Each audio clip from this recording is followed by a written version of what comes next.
And first thing we'll be doing is mashing through text, which is pretty common throughout this run, honestly. Most runners will be mashing on most, if not all, of the face buttons to try to get through this as quickly as possible.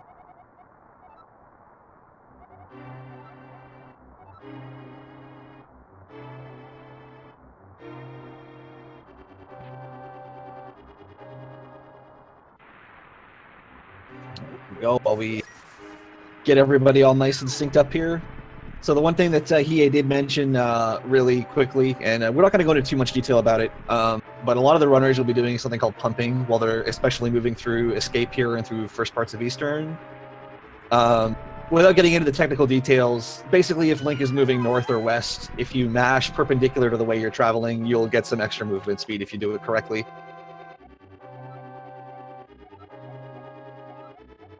And I do believe, oh, there you go, he has dropped the technical pumping explanation there. Thank you.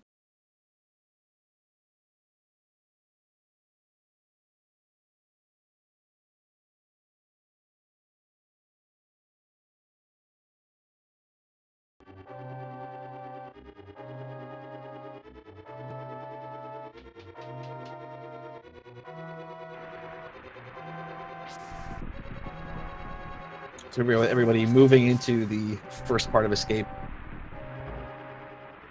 Yeah, we're just trying to get synced up here, so don't worry, folks. Yeah.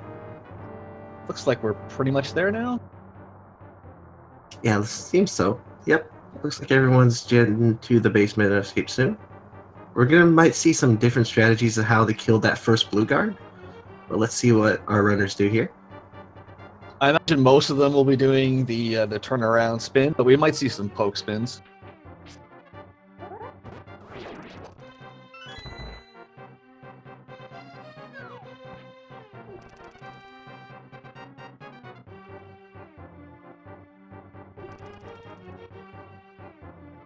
So yeah, so we did see both strats there. Everybody got through it all right. c0smoh unfortunately had a little bit of difficulty there. Had to get a couple extra slashes off.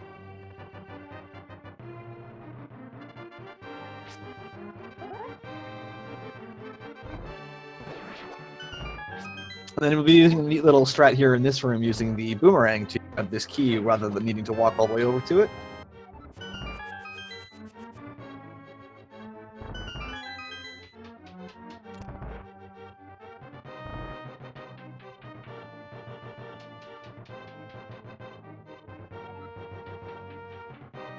You'll also notice how they exit stairways. They don't immediately go straight down north. They have to exit a little bit left or right. This is to prevent stair lag. Yeah, if you play the game, you'll notice that when Link walks out of a stairway, if you try to just immediately move directly south, he sort of hesitates for a little bit, and you can avoid that hesitation if you move left or right.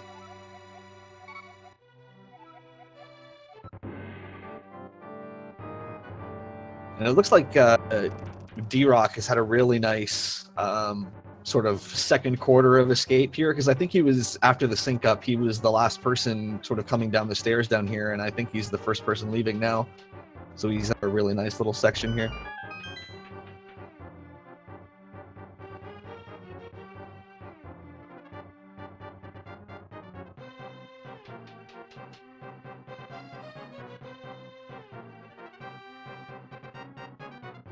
One good thing to notice, you have the boomerang. You want to try to boomerang the enemies instead of slashing to kill them, because it's a little bit faster when you get through Escape by booming your enemies here. Yeah, it saves you, what, 3 frames over a sword swing, I want to say?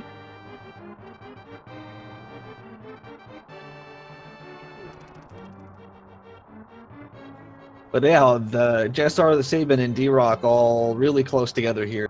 DRock continuing to build a slight lead through the first part of Escape. c0smoh, of course, is right here, right in it still too. I mean, obviously it's early, nobody's ever out of it at this point, but just that slight little bit of trouble with that one blue guard, just the only thing that's really caused them problems.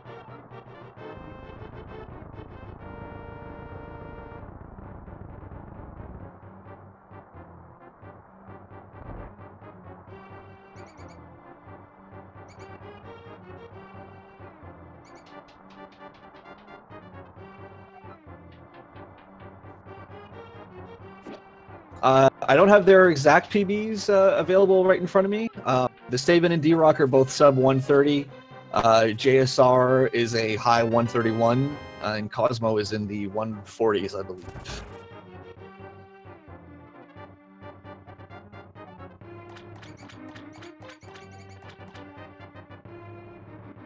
Aha, and Help Us Sort King is already right there for the ALTTP website, Perfect. where you can see the PBs of their runs. Yeah, perfect. That's great. So the room that they're just entering is where this key rat is, and looks like they didn't get that bad of a pattern, because the worst one you don't want to get is when the rat goes up into the top corner. Yeah, there's some weird interaction with the boomerang when it hits a wall as well that makes you have to delay longer. So especially when the rat's in the top corner like that, it's really easy to miss the key.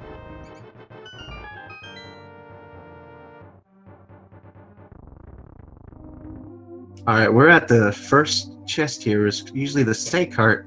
Some people choose to skip it if you're a top tier runner, while most of them will choose to get it. I think in a race situation, I think most runners are not going to pass up snake heart here. I would be pretty surprised.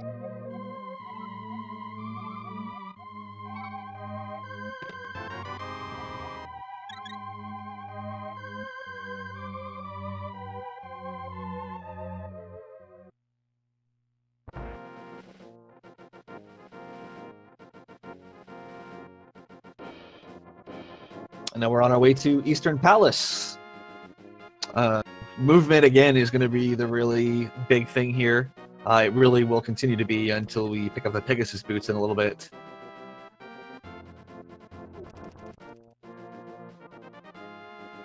And there are, again, some neat little tricks to get through the Eastern rooms quickly.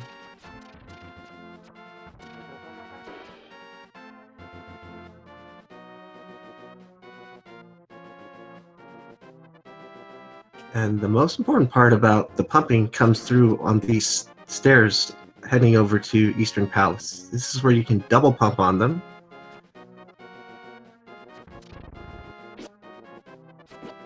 Yeah, okay. which... Go ahead. Go ahead. Okay. The great technical part about this is I can get you about the pumping is usually Link moves at a 2 speed, 2 frames per second. So by recycling with the pumping, you're actually resetting your movement speed back to 2.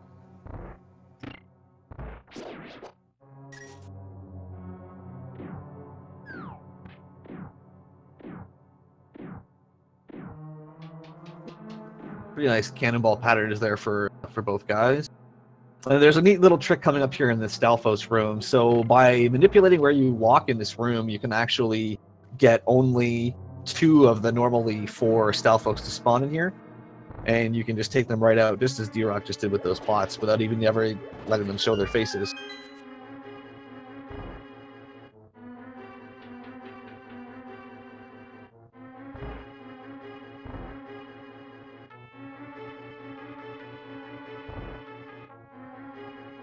Alright, DRock just grabbed the safety arrows. I wonder if Sabin's going to do the same as well.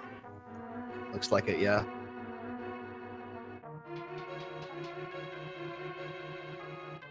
One of the important things we want to point out is in NMG, you have to learn how to manage your resources, so knowing where to grab pots for arrows and bombs is quite essential. Absolutely. And knowing where a lot of the really easy safeties to get are as well, in case you have issues, where bombs and arrows are hidden in case you need them. You want to explain what's going to happen here with the big key chest? Okay, so with this chest here, we're going to take a damage boost off of this Popo, and then use the iframes to sit on the button there without having to kill all the enemies in this room like you normally have to. And it is a little bit awkward because Link's hitbox when he's standing on buttons really isn't all that great to begin with, and you need your iframes to actually be over in order to actually make contact with it as well.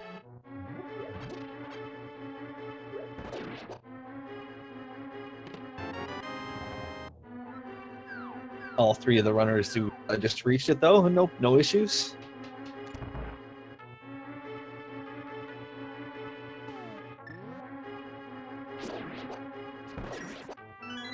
Oh, good. Cosmo's grabbing those safety hearts behind the pots. He's aware of that. Yeah, gets through it.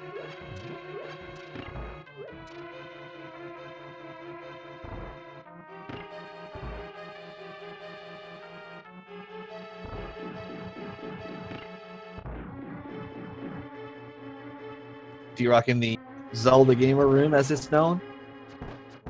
These red Igors hit you for 1 full heart if they hit you. The 2 arrows. And again, their hitboxes are a little wonky compared to their actual sprites.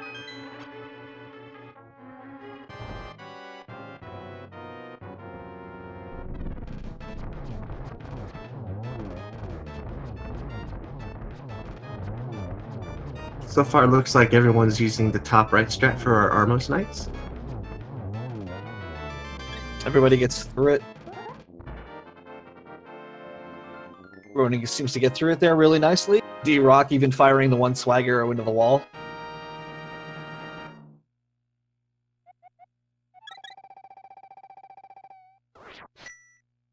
Now, this is going to be important. What DRock does here, depending on if he grabs the Sahasrara rupees or not, we'll probably see the rupee route trees.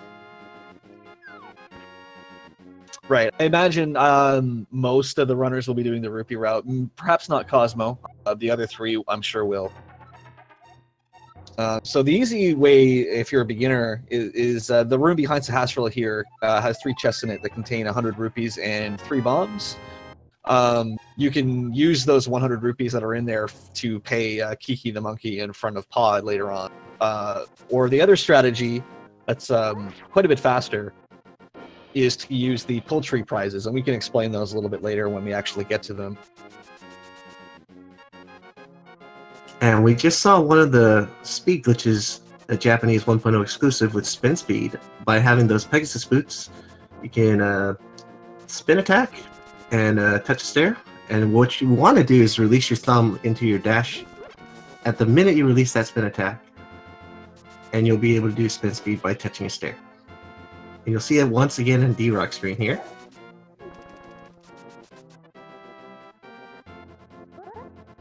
Spin speed allows you to move at a dashing pace all the time, including around corners, which obviously normally you can't do without recharging your dash.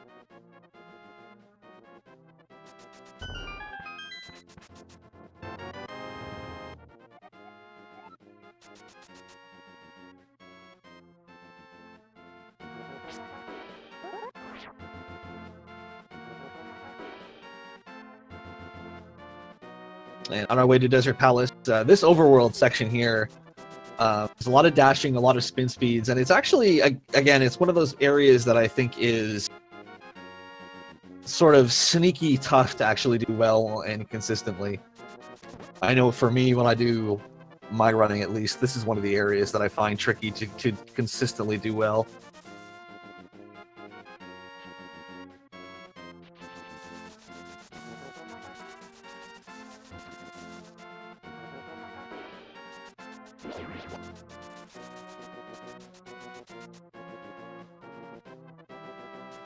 And it might seem that c0smoh is losing a bit of time. Well, it's because he went to grab the rupees and the bombs behind Sahasrara, so he can kind of make up some time when he bypasses the rupee route, as the other runners will do. That's right. Yeah, he'll make a little bit of this time back up after Tower of Hera.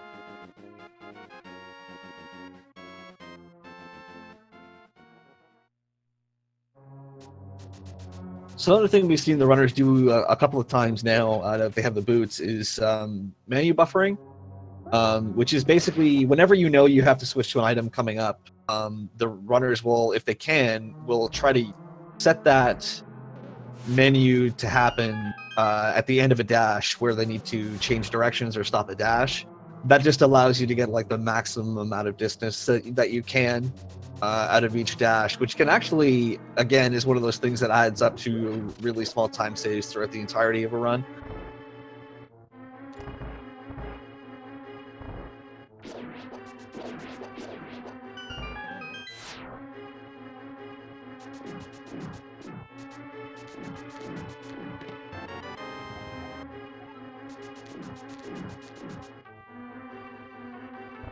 It's also important to note, like when you dash through bushes or go through water, your movement gets slowed. So the reason why they go through the routes the way they do is to try to optimize not running into those situations as he can. As you see in Cosmo's screen as he entered Desert Palace, that's why we did the route he took.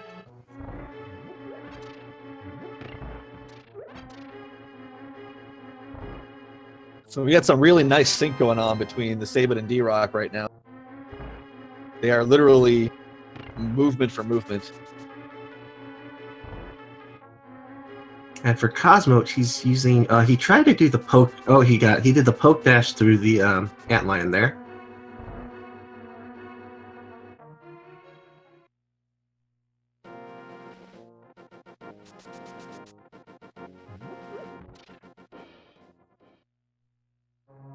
Oh, Sabin takes the lead on the failed key dash from DRock there. Do you want to explain key dashing here? Well, there's a trigger if you're 4 pixels away from the door. If you align yourself with an object earlier, you won't bonk into it. It'll actually trigger the door to open. You can actually do this on this torch right here. You'll nudge into it, and you get a perfect key dash. See if GSR gets it. Looks like he will. Yep. So DRock and Sabin right together. JSR right a room behind them. Really, really close race between those 3 runners right now, as we would have expected with starting out here. Cosmo's not doing too bad either, especially considering that he already has his rupees taken care of. Only being a handful of rooms behind is really good pace for him as well.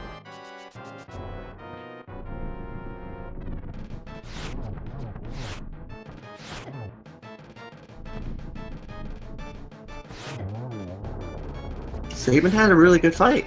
Felt like it was a 3 or 4 cycle. Yeah, that's a really nice Landmo fight from Sabin. DRock, unfortunately, is getting one of his Landmos to just give him consistently short buffs, which is not very friendly.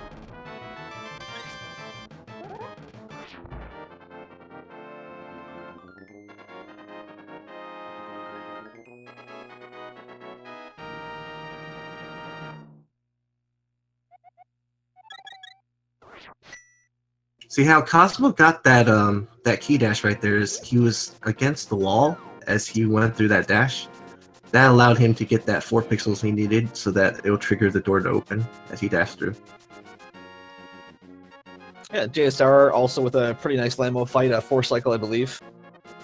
Actually has pushed him past DRock in the bottom race. You want to explain what they're doing this little trick right here? Okay, so fake flippers. So the game gives one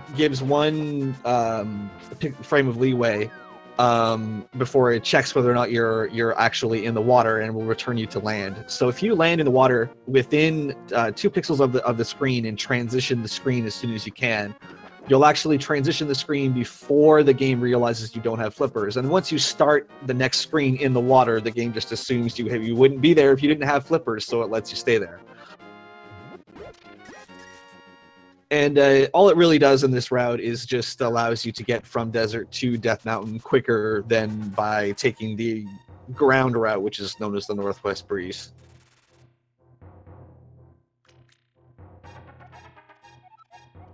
Most importantly, make sure you're playing with the right version. You can't do that in the English ROM. It is a 1.0 exclusive. So that's probably why you weren't able to do it in the past if you were playing. That's right. Also really important not to take any damage when you're in the fake flipper state, because you will soft lock the game if you do. And why the game thinks that is because it doesn't know where to position Link if you get hit. Oh, super unfortunate death on Landmos for Cosmo there. Just ran himself out of arrows and took a couple of bops going in for swords hits, which is really unfortunate. Well, Rick just asked an interesting question. How many arrows do you need for Lamolus? Lamolus has 16 HP, and each arrow does 4. So you need to do the math there. You need 4 arrows for each Lamo.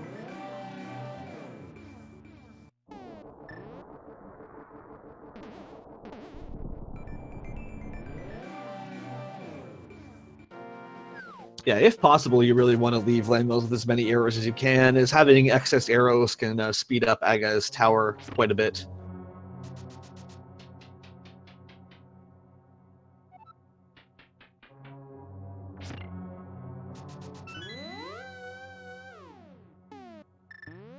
Ooh, some bomb strats from Cosmo. Now, the bombs also do the same amount of damage as an arrow. It also does 4 HP per bomb. Yeah, it looks like he may have even gotten a double hit off on the first Lambo there with those.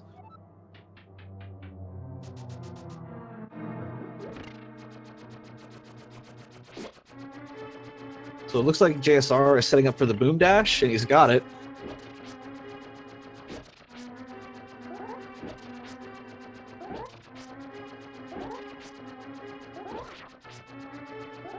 So the boom dash is basically just using the boomerang and throwing it at a perpendicular angle to where you're dashing from.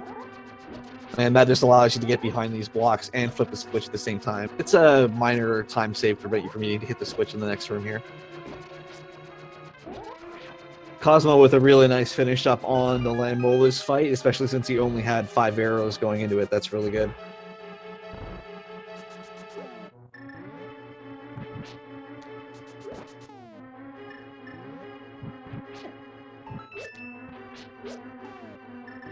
A really nice hard hat beetle room by TheSabin there.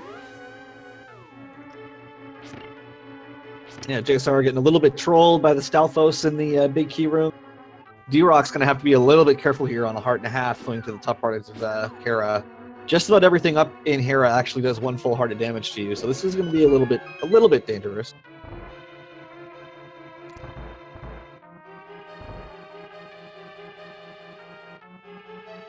And we just saw TheSabin do our first bomb jump. There's a few of these throughout the course of the run that the runners will be doing. Basically, if you're close enough to a hole, you can use the force of the bomb to sort of propel Link across 2 tile gaps. If you have the opportunity to bonk, you only need to be within 6 pixels of the edge of the hole. If you don't bonk against a wall, you actually need to be within 2. So that's pretty precise. Oh, unfortunately, DRock misses his Hera bomb jump there. And so he will have to climb back up 2 floors. Yeah, you definitely also have to mirror because you won't be able to hit the switch. So that's why he mirrored out at that point. Really, really nice Moldorm fight there from TheSabin as well. He's known as the gatekeeper to a lot of people.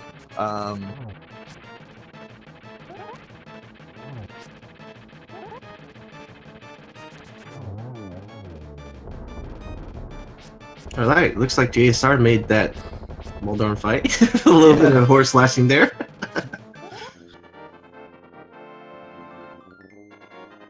And DRock setting up for bomb jump round 2. And he gets it.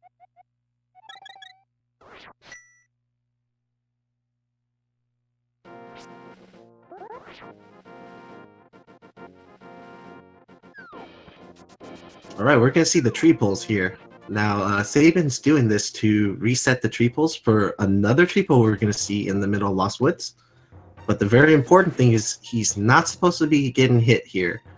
The trick about it is he has to kill 4 more enemies without taking any hits. And he'll be able to pull 4 red rupees from the tree pull. That's right. There are some backup strats if you do unfortunately take a hit here, like that when those guards spawn, or if you happen to run over a bomb hidden in a bush. Hey, we just had an interesting question. Is save and quit allowed in this category? In the category in general, no. For this particular tournament, there is a fake flippers provision where if you get the fake flipper soft lock that we mentioned earlier, you can save and quit so that you're not completely stuck. But in general, in this category, no, it is not. JSR already opting to do a little bit of, like you're saying, the improvisions if you do get hit. He already tree tugged the pull so that it resets the cap again. Yeah, so I'm not sure if he's planning on killing 4 enemies here or killing 4 on his way to Haga Tower and using the tree there. We will see. And the mushroom there that the Sabin is passing up is probably the best safety to pick up in the game, in the magic powder. You can turn that mushroom into the powder. Usually most owners will do that following Palace of Darkness after they activate their flutes. It will cost them about 40 seconds or so if any of them decide to do it. You can also just take the mushroom and use a glitch known as fake powder, that you'll be able to use later on in the game after you obtain the Cane of Samaria. So we'll see if any of the runners opt to do that. JSR is picking the mushroom up, so we'll see if he's actually grabbing the powder or if he's just using that for fake powder purposes later.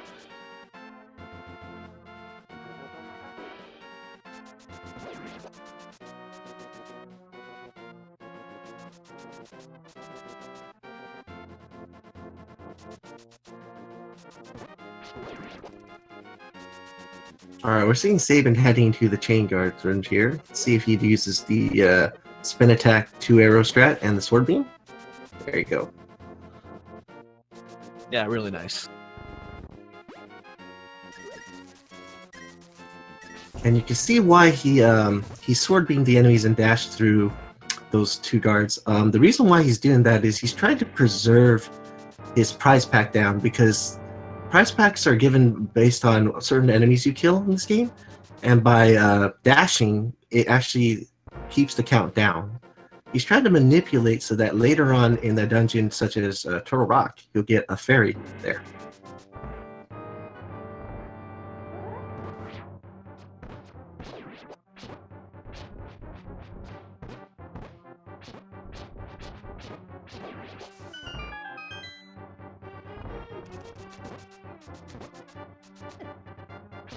And that can be really important within Turtle Rock, simply because Turtle Rock, everything in there as soon as you have the blue mail already, and it all hits you for 3 or 4 hearts of damage. And I forgot to mention the importance of why we need to collect our 110 rupees. You care to explain that, Zyrak? Yeah, so following Aghanim's Tower here, the runners will be heading to Palace of Darkness. To get into Palace of Darkness, you need to pay the extortionist monkey Kiki 110 rupees total to get in. So the rupees here are used to pay that toll.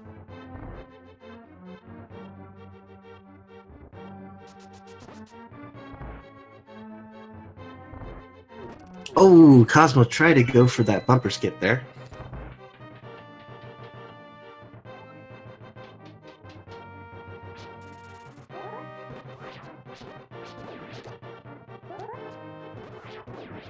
Alright, one of the tough parts of this run is, of course, the Aghanim with his RNG blue balls, and this is where people usually can catch up.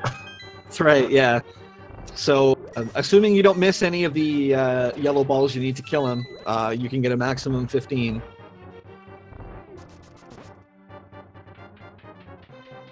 You can see as the Sabin tries to center Aghanim so that whenever he hits him, he'll get more towards the center of the room.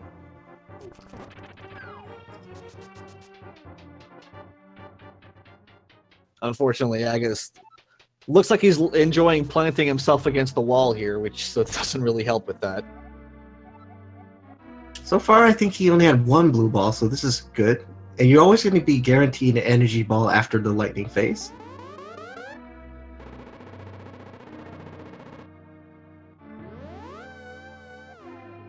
There's blue ball number 2.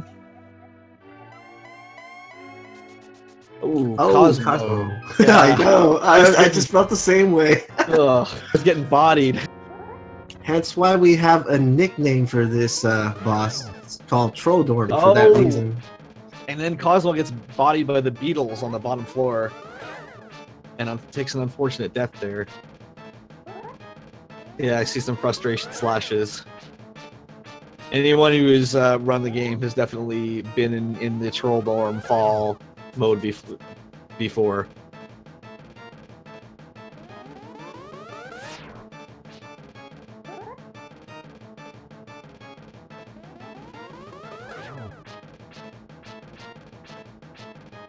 Alright, DRock just made it through the Circle of Pots room. it's very important to grab that last arrow pot in the top right, because we also need those arrows for later on to help us kill some mimic enemies in Palace of Darkness.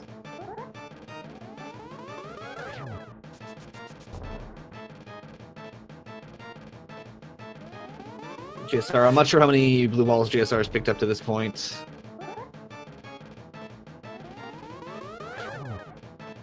I like to see these questions in chat. Someone asked what's NMG, and we got a response from our Help Us Sort team. Perfect.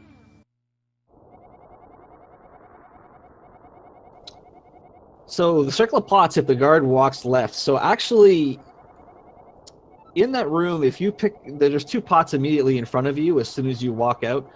If you pick up the pot on the right, the guard actually won't see you immediately. If you pick up the pot on the left, he'll see you very quickly. If you pick up the pot on the right, you actually have enough time to see if he's walking left, and then you can actually boomerang him before he walks over in front of the guy in the center whom you're trying to steal the key from. So that's the general idea. There are some really wacky strats to save a few frames for that. Blunt Bunny's God Splice task that Help Us Sort King has, for instance, has a really interesting one in there. But that's the general idea.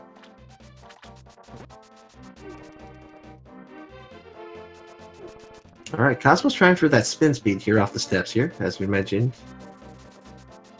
He gets it.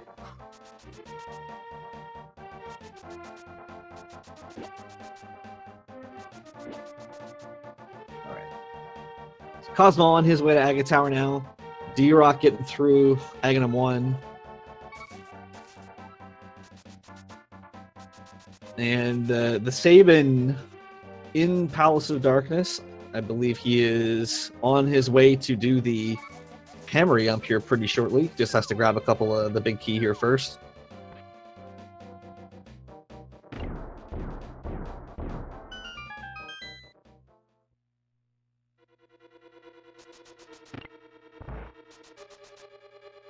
Looks like all our 3 runners made it through Dark World cleanly. Cosmos is on his way to get the Master Sword at this moment.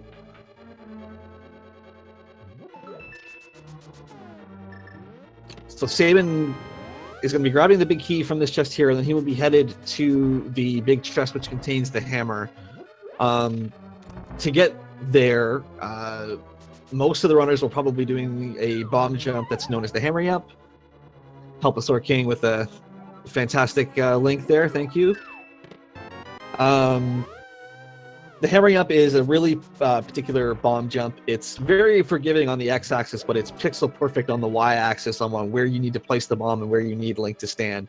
And it will allow you to sort of go through the barrier to get to the big chest.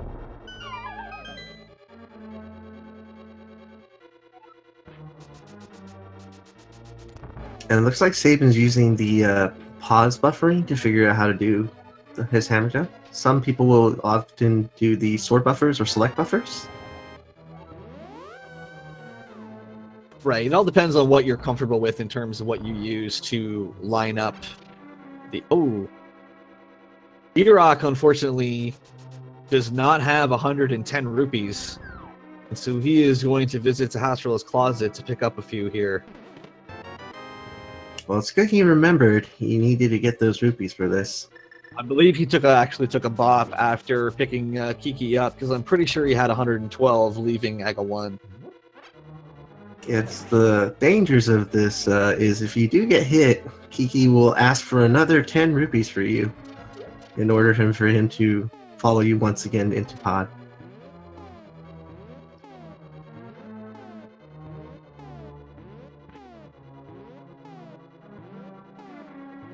JSR manages to get it lined up. He had quite a few pause buffers there, just couldn't get Link to get on the pixel he needed him to be on, but he manages to get it in there.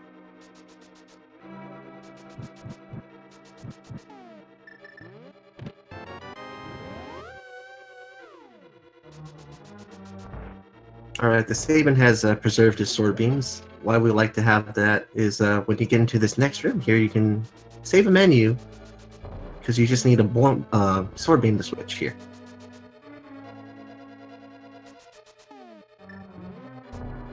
Now we're heading into the turtle room.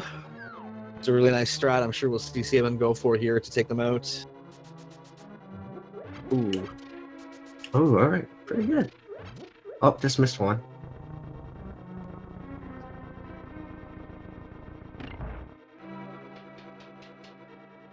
c0smoh's giving us the runaround here. Those two guards, man, they're trying to set that safety ferry up. Those two guards control you. At least they do me. And you really like to get through the turtle room and pod without taking any damage if you can. Just because assuming you pick up the Sanctuary Heart, having full health here allows you to take 3 hits from Helmasaur as opposed to just 2. So that does make this a little bit scarier. Someone just asked the question, Chad, is that bomb jump considered a major glitch?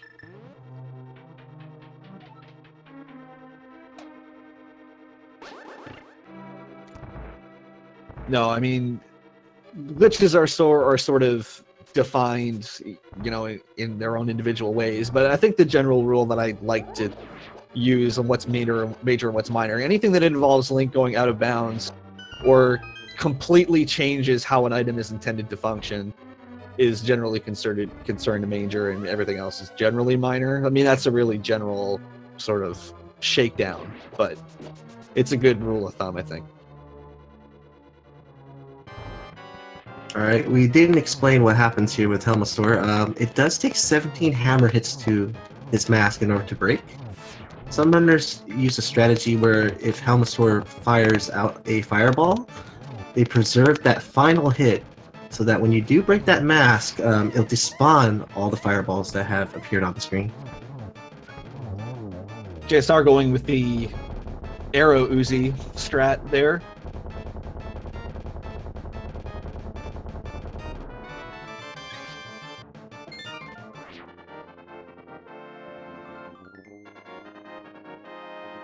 And DRock is heading to the sexy statue room. I know we didn't mention earlier, but there's a way that you can push the statue. Oh, he didn't get it though. It's pretty much you won't have to ever adjust how you move the statue. You'll constantly be able to push the statue all the way through to the spot. Yeah, it's sort of just like you sort of wrap yourself around the bottom corner so that you're always in the motion of moving it. It's actually pretty tough to really do. And TheSabin pulls off this item dash where we get to see with the hammer right there. Yeah, so that's the other major thing that you can do aside from fake flippers in the Japanese 1.0 version. Is if you dash and use a Y item on the same frame, you can essentially combine both effects. So in the case of the hammer, that allows you to dash and not in any pegs that you normally can hit with the hammer. And it allows you to get the spin speed using the hook shot as well.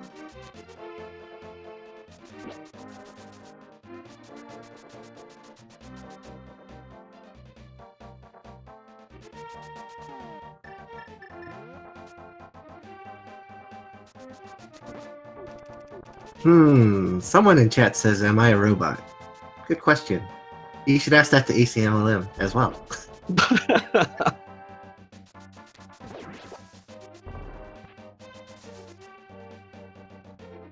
So TheSabin here, he's heading past that red spear guard who's known as Usain Bolt. That is incredibly fast, and having spin speed there makes him a lot easier to deal with. Very nice Helmasaur fight there from DRock there as well. One thing we failed to mention is why they hold out the sword when they're trying to hammer Helmasaur's head. It actually helps you extend the hammer when you hold out your sword out.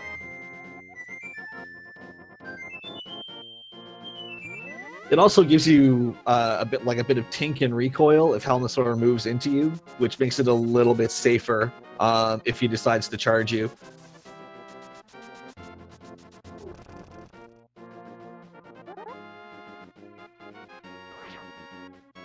We'll see a little bit of routing differences here because as we see some players opted to grab the powder, that's where you want to pick it up with the mushroom at this time. is right here where you do this ocarina flute catch here. So JSR did pick up the mushroom, but since he's calling the swag duck from the left, I would assume that he's actually not going to do that, and he's just keeping the mushroom as a fake powder safety, I'm assuming. He's standing in place. Nope, he is actually picking up the powder, okay.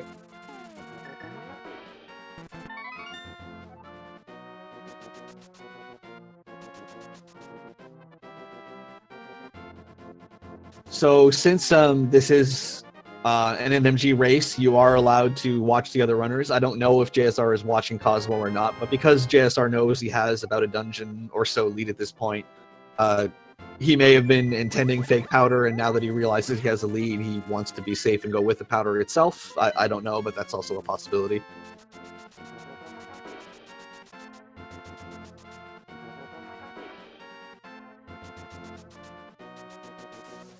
TheSabin is about to head into one of our rooms, which we like to call the Hellway.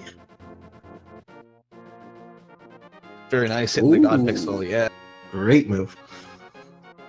So there is exactly one set of pixels there that you can get Link on, where you'll actually dash in between all the spikes.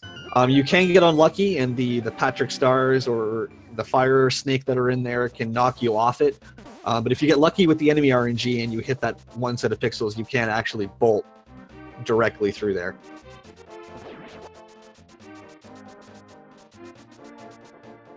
That was actually a beautiful Hellway. The RNG was on the TheSabin side at this point.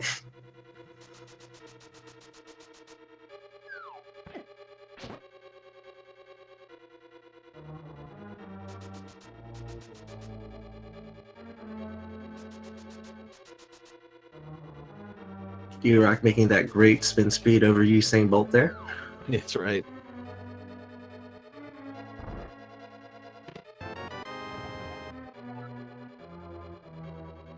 And TheSabin heading over to free the Maiden. DRock is calling his swag duck. I don't believe he picked the mushroom up, so I'm assuming he's just going to be heading straight to Thieves Town from here. Yep.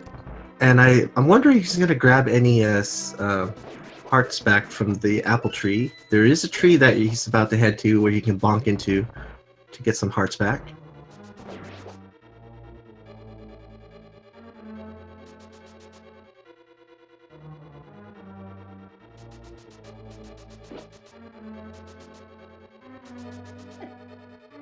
Doesn't look like it. Looks like he's going to go with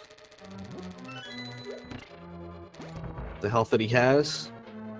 He tried to go for item dash there, but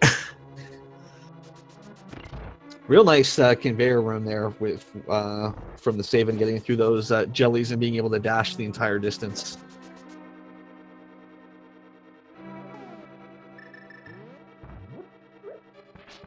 Oh, c0smoh unfortunately missing the hammering up on the first try. That just took him a little bit too long to set up the first bomb, so the bridge had caught up to him.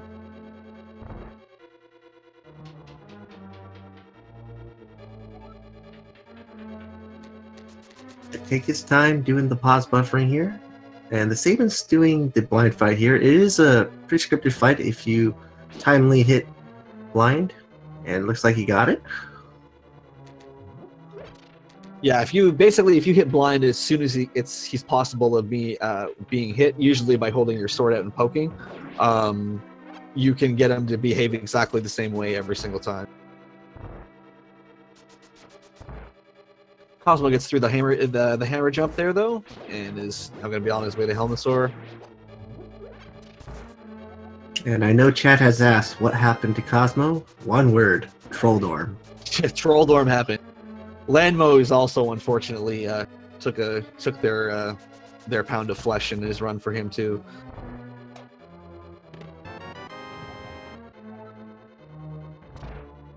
The light world in NMG, even though it's at the beginning of the game, is not particularly forgiving. I think the developers sort of would have intended in an average playthrough that you would have gone out and done more side quest stuff, picked up more heart pieces and things like that. So going into Landmo's with, only, the first level sword and the bow and arrow and 5 hearts, if you're not used to it, is can definitely be challenging.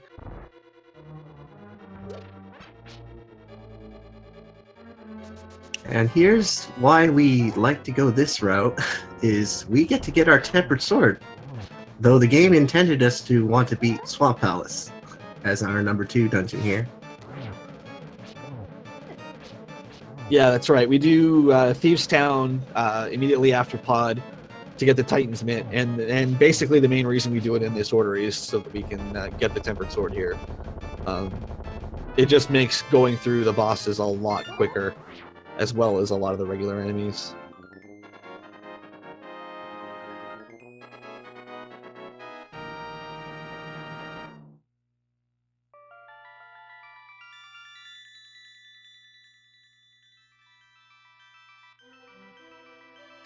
I know you start getting hints about the Ice Rod DT. I don't know if they specifically mention it in terms of Landmolas, but you definitely start getting the hints about it after you beat Eastern. So it certainly would make sense that they would perhaps have expected you to have that for Landmolas as well.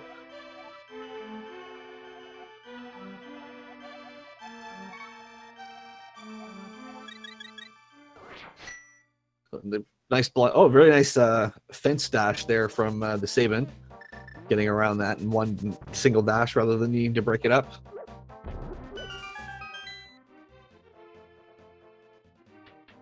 And Sabin and JSR right now are both picking up a couple of 300 rupee chests.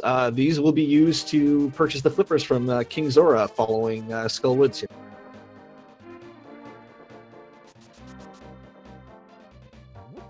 We just had a pretty nice helmet fight there by c0smoh, and DRock finishes off blind. Actually, a really, really nice blind fight. You do not want blind to be in the light and kill him, so DRock had probably one of the better blind fights out of our runners today. Yeah, I think so. DRock has, with the exception of Landmolas, his boss fights I think have been the best ones that we've seen on the whole so far between the runner.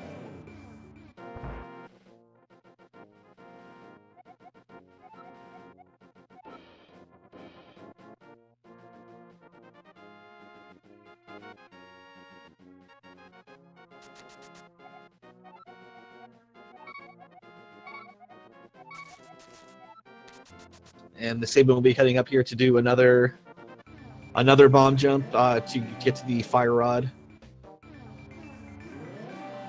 Very nicely done. There's many ways to do it, but that's one of the methods, and he also opts to fall into the pit, so he spawns right at the door. That is the quickest way to get back. You can also bonk over the hole if you want to save yourself the heart of damage, or you could Mire as well, are other options.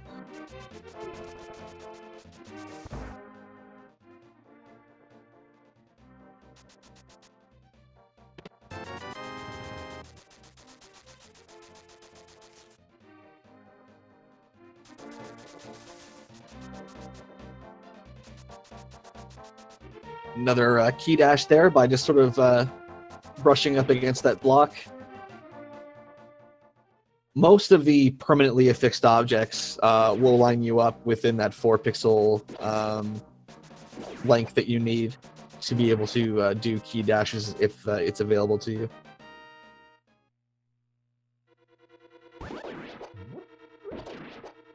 Alright, JSR's in the, I want to say the dreaded Gibdo room where you get your big key here. Yeah. I still boomerang them. I just don't find it worth dealing with them myself. And TheSabin here into the Mothula fight, really nicely done. So the way damage sort of works in Link to the Past is that anything that you do is generally put into a class of damage, and anything that's in class 1 does X amount of damage and so forth, and it generally increases as you go. Spikes deal the same amount of damage as Link's the gold sword theoretically would, but because Mothula's in a room full of spikes, they didn't want Mothula just dying to the spikes hitting him all the time. So you actually can't spin attack him for any extra damage, which is odd. And nice pickup on the 2-dig flute there.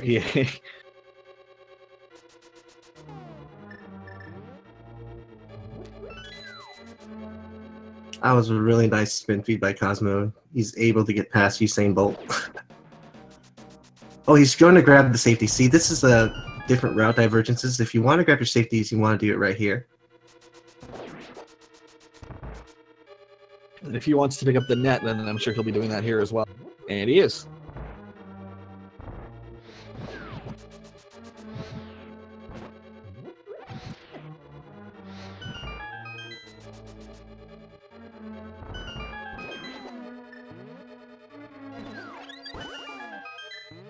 One of the advantages of having the powder at this point is you saw that bunny beam. JSR was able to powder it into an anti-fairy.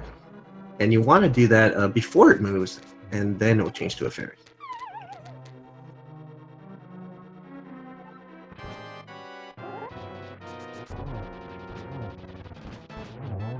Very nicely done. Very nice fight by JSR. JSR got the double hit on the dash there.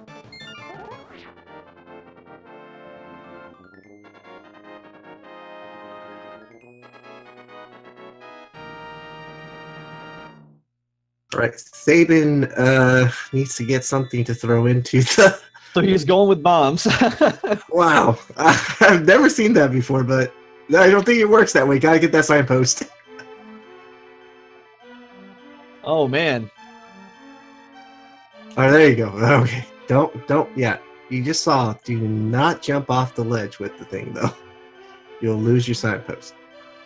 So, on 4th try catfish, we're going to get this Quake medallion.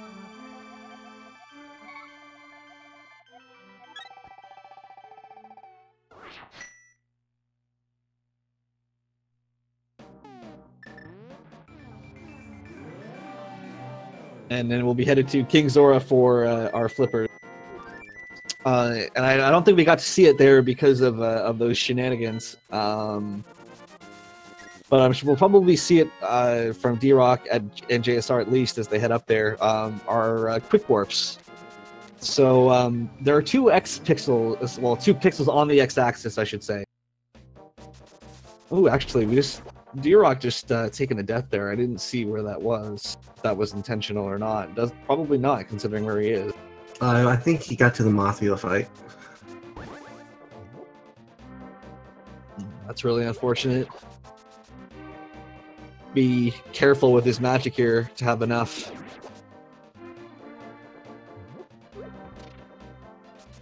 Oh, and Fort Gibdo ganging up on DRock again.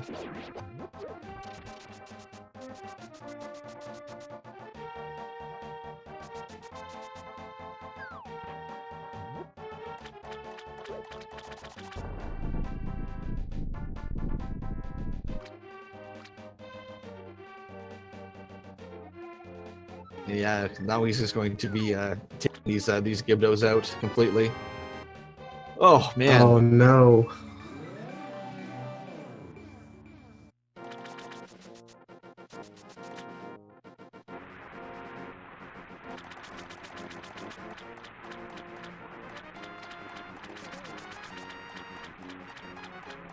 Meanwhile, we've got c0smoh is in Thieves, making his way towards the bomb for starting the blind fight. TheSabin in our current race leader in Ice Palace. JSR picking up his flippers.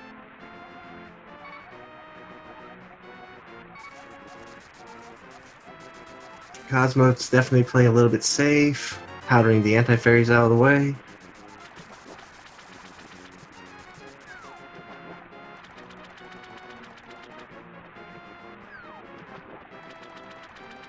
And TheSabin's in the Stalfos Knight room where he's going to use 1 bomb to kill 2 of them.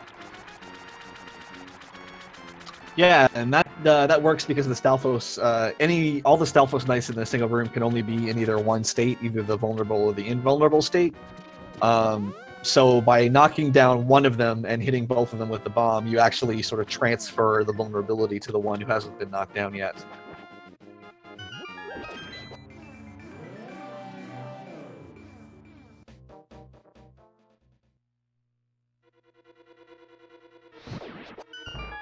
And probably the most important... Oh, we've seen some hovering. Oh. Oh no, he made it! He made it and then walked off the edge.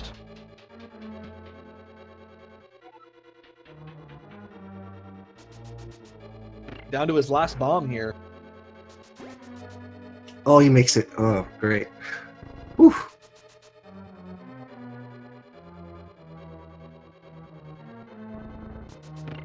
I mean, clearly, even if he had missed that one, he clearly can hover that gap. He wouldn't have been completely stuck. But still, that's a little tense.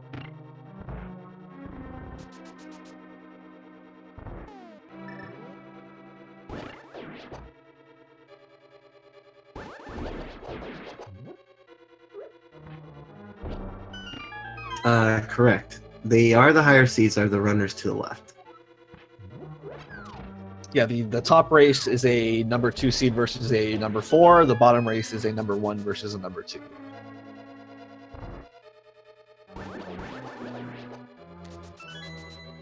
Why that bomb jump was so crucial for TheSabin is he gets to skip the rest of this dungeon and get straight to the boss.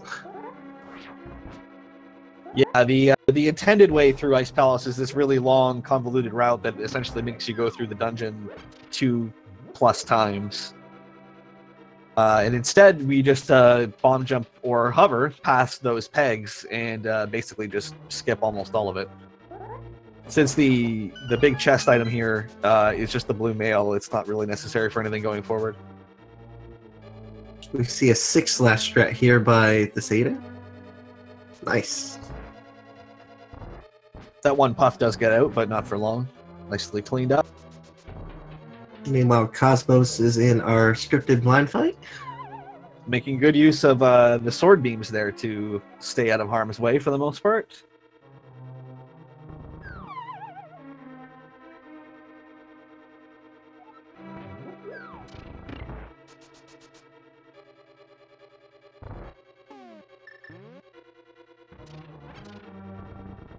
Really nice job by Cosmo. Yeah, very nice cleanup there.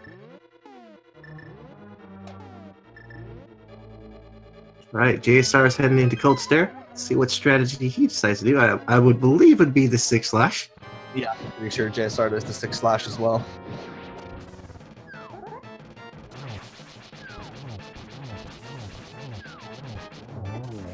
Nicely done.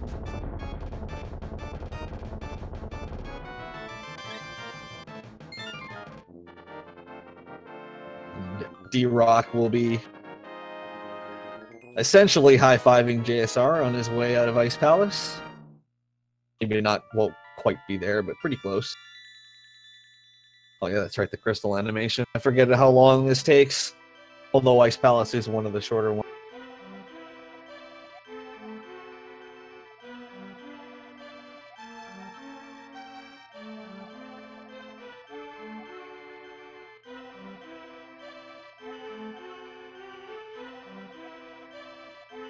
Alright, DRock made it safely into Ice Palace with sword beams. This is a really good and important thing, is because these jellies here, if they have electricity, you don't have to worry about them because you just beam them away. Yeah. Entering Ice Palace and Mire coming up here with sword beams is actually a really, really nice advantage for both places. TheSabin opting to grab that chest for the extra bombs, seeing as how we had to use a couple extra ones in Ice Palace, which is a smart move.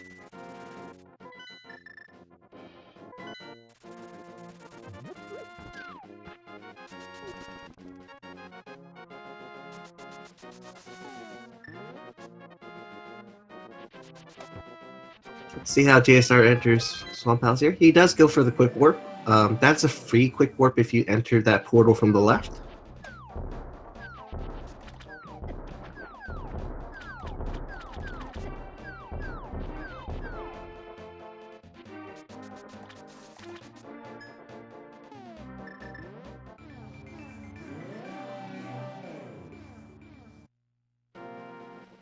Meanwhile, DRock is heading to the room where he's going to attempt his Ice Palace palm jump as well. Let's see how he does here. I think he got it already. Yeah. You can see that pixel. Yeah, that was quick. Really, really nice. And then he also does the hammer dash. Oh, no, but he falls! Oh!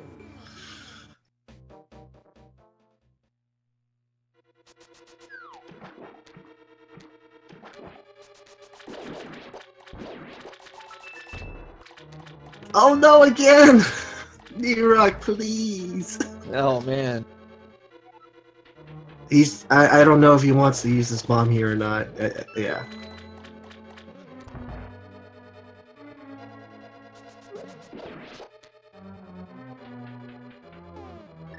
So he's got it. All right, there we go. Both of the lower runners making the Ice Palace bomb jump really nerve-wracking in ways it usually isn't. Managing to get through it.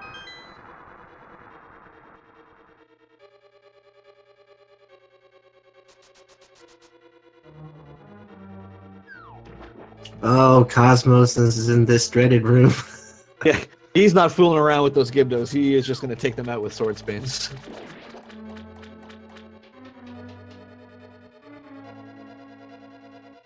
Looks like TheSabin is head over to get his big key very soon. It was really important that he hit that switch, make sure those orange pegs are down, because he'll be blocked on his way to the big key chest if it wasn't down. Yeah, that's right, yeah. Something that's super, super easy to do if you're in the heat of the moment, heat of the run, whatever you would like to call it. Super easy to forget to turn around and hit that switch one more time.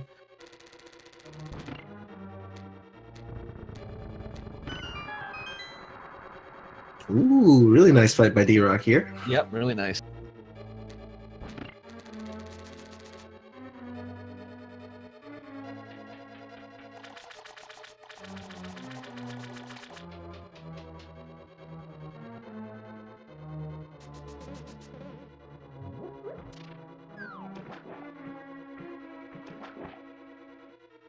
As you pointed out, oh no, Cosmo! But I would take that death warp at this point. Yeah, if you want health. Yes, it for is, sure. Yeah. Oh, but he had a fairy. Oh, so TheSabin doing a small, neat little strat there. If you walk up these stairs to the big chest, if you rub against the right side rub against the statue on the right there. After you grab the hook shot, you can move down and right diagonally, sort of buffering it with the text box. If you hook shot over from there, you actually set yourself up on the correct pixel to hook shot to the pot that contains the small key as well. Really, really small little time save, but basically completely free if you use that little setup. He also continued on with another trick is once you get the hook shot and you go to the next room above, that skull pot to the left, if you item dash that with your hook shot, you're also able to then push the statue and grab the skull really easily and put it in place. DRock also setting up the quick warp there, I think, but I think that nudge from that Octorok pushed him off it a little, I think. It can be a little hard to tell whether or not the runners actually hit the quick warps on the commentary stream.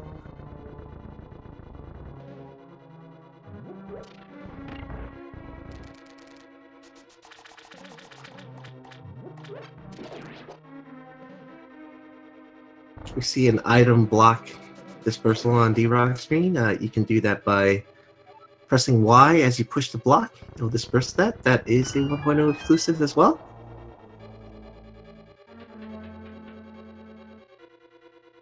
And Argus got away from TheSabin there a little bit at the beginning, but on his second trip around the room, he manages to get him with the one jump, I guess, if you want to put it that way. You can, using the fire rod, you can sort of get 2 fire rod shots in and then release a spin attack and get Argus in one round there by using his momentum off the wall to get him before he actually jumps back up into the air.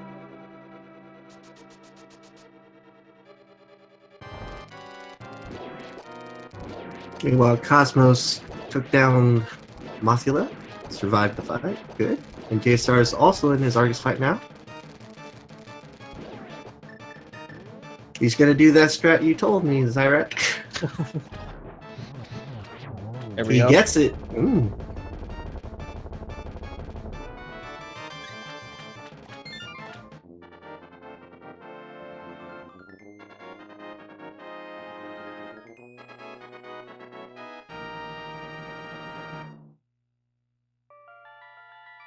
Oh, Sabin does go for the swag flute bird catch right there. You do switch to the hook shot right after you flute. Then you don't have to menu when you get to Death Mountain. Also, he catches the bird much quicker by doing the item dash on the step. And he does do the sword climb right here. Yes. Is this why you do this way? Yeah, that's right. Yeah. Sword climb, all you have to do is keep holding your sword out and then use the hookshot dash, so hit your Y and A buttons at the same time. And as long as you keep your sword out, you'll actually climb the stairs a lot quicker.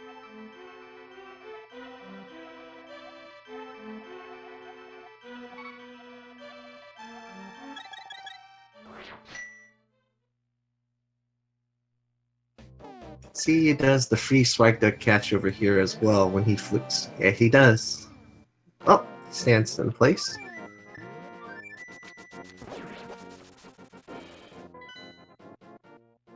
And now the Sabin heading into Mire, and the second room in Mire is I think it's my personal favorite. I think it's a lot of runners' favorite room in the run.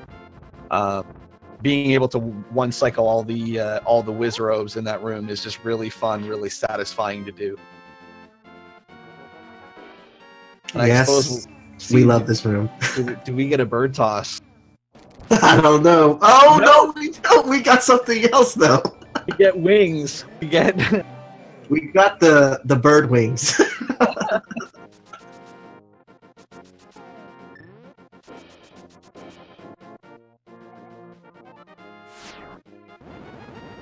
Yeah, nicely done from the Sabin there. That one Popo moving a little bit off to the side there, but other that's the best you can do with the RNG that he was given.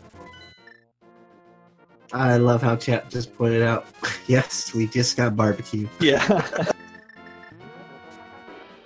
You can see DRock just did that little setup that I mentioned earlier in Swamp off the hook shot. Really nice. I think JSR is maybe trying to get a crab here. He's want to get that sword beam so he can do Mire too. It is possible to do without sword beams with only using the fire rod, but it is a little bit trickier. It looks like he is. Oh no, never mind. I think he was going after that crab, but then it scuttled away from him, and he decided he didn't want to miss his ride.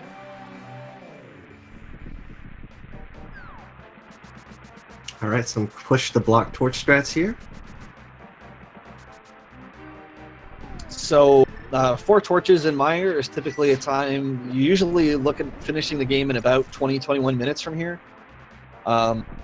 which means Sabin is pretty much on like a 128 pace, which is really, really good.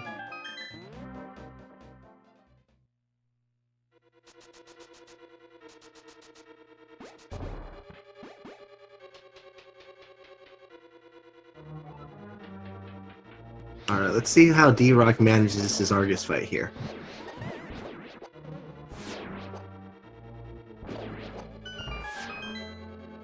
I think he did try to attempt to do a 0 cycle for us. Yeah, that is a really tough trick. I don't know if you want to explain any part of the technicalities of that or not, Hiei. Well, the difficulty of it is you have to maintain holding your sword out as you enter the screen with an item dash. So then as you pick up the puffs, you also want to move left and right as you hold your sword out to kill the puffs. The tough part about it is if you don't move left and right, you'll end up usually picking up the same puff again if you don't end up killing it. And that often causes you to have problems with that 0 cycle. Yeah. The other difficult part is as the puffs get lower and lower towards Argus and you get closer to the wall, you might run into them, and that's kind of what happened to DRock at that point. It is really, really tough to pull off if Argus decides to move towards you quickly at the beginning of the fight. So JSR lighting the torches at 109.33, so he's on probably 130 even pace, I would say, maybe a touch better than that. You see a swag cane dash there by TheSabin. Cosmos also makes his Ice Palace bomb jump. Yeah, really nicely done.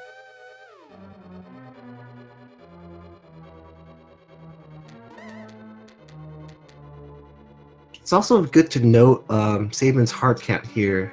The reason why you want to have a good hard count is Vidi getting hit by those eyeballs. They do 4 hearts of damage. Yeah, and typically when you're trying to go fast in here, you're trying to tank some damage off the goop on the floor as well. And you can see he tries to use those iframes as he gets hit by the goo, because the goo only does 1 heart damage, and then he won't lose 4 hearts running into those eyeballs because of those iframes instead. Yep, really nicely done though. He just had to walk over and clean up that 1 eye that he missed with the 1 spin, but other than that, really, really nice Vitreous fight. And it's also smart of him to switch over to the mirror during the cutscene, because then he can still menu to do so.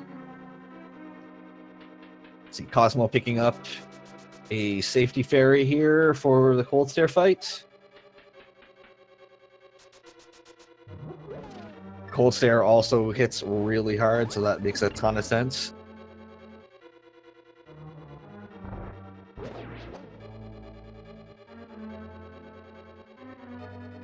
DRock picking up his Ice Rod. He will be on his way to Mire.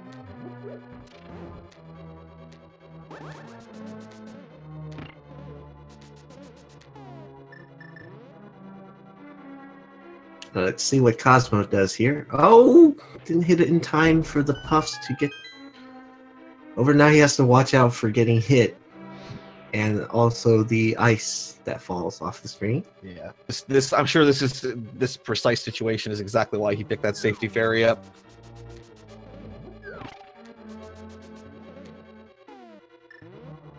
Sabin's now gonna pick up his Ice Rod and head his way onto DRock. Oh, let's see what DRock does here with that bird. Yes, saving the frames. Just saving the frames, yep.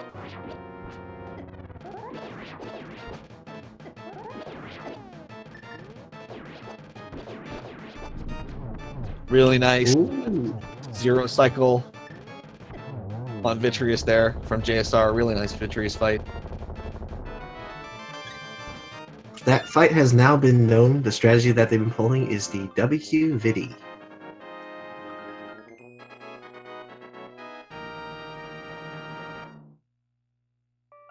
Really nice use of the hookshot there from the TheSabin getting through that that dead rock section, both for stunning the dead rocks and hookshotting to the 8-ball rocks there.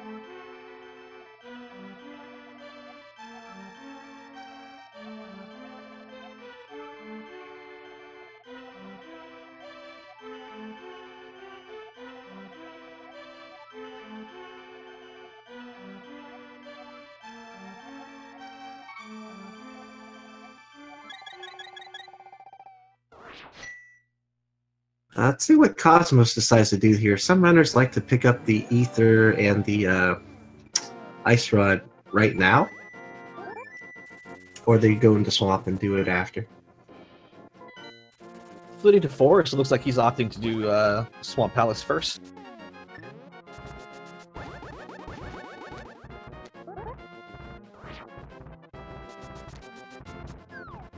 So that was about a 113 or so torches for DRock, so he's looking at a 133 or so on average.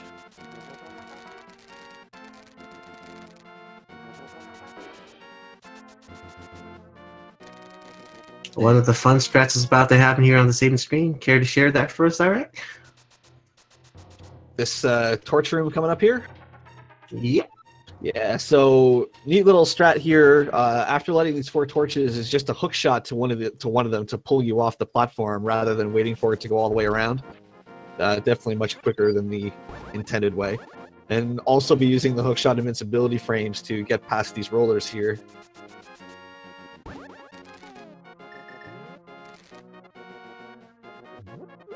It looks like the TheSabin was actually going for the damage boost to be able to dash through that roller, but he knew he wasn't going to be able to make it all the way, so decided to abort that and wait. Probably a smart move. And here's where that manipulation of the fairy comes through because of that strat right there that he tried to attempt. Yeah, I don't believe. I do believe TheSabin still has a fairy set up. He just got a heart drop off that pokey, so yeah, his next drop off that special group will probably be a fairy. And we're in the most dangerous room in T-Rock, I have to say, the Chain Chomp room, and Sabin got out there without a single hit. Yep. Those Chain Chomps can be really, really trolly if they decide to just park themselves in front of the crystal switches.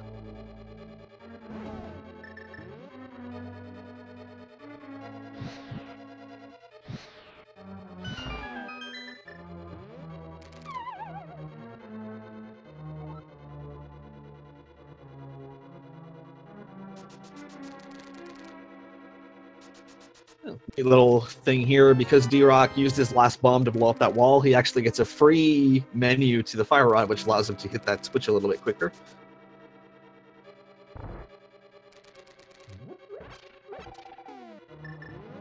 As you mentioned, there's that fairy. Yeah, Sabin picking it up on the pokey in that other room there.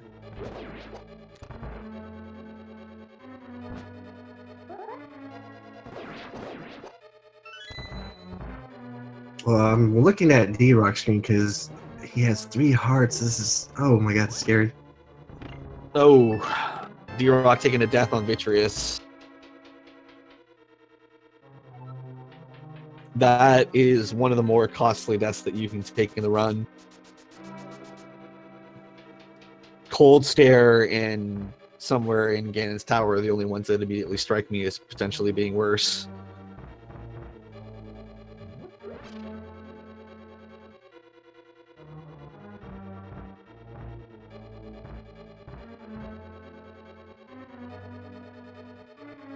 Yes, there are 2 races going on, as you can see, JSR's versus c0smoh and TheSabin versus DRock.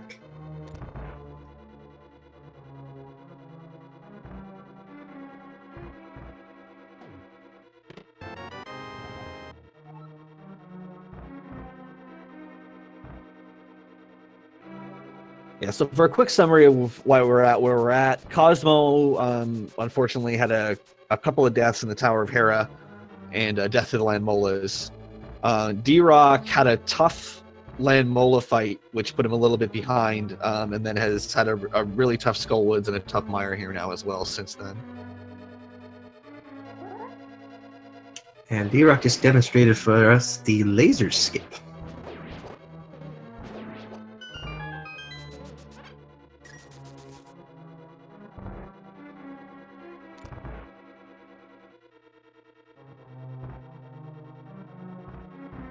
Yeah, so that laser is only actually a pixel or 2 wide. It's a lot thinner than it actually looks, so you can sort of squeeze by it on the inside there without actually needing the mirror shield.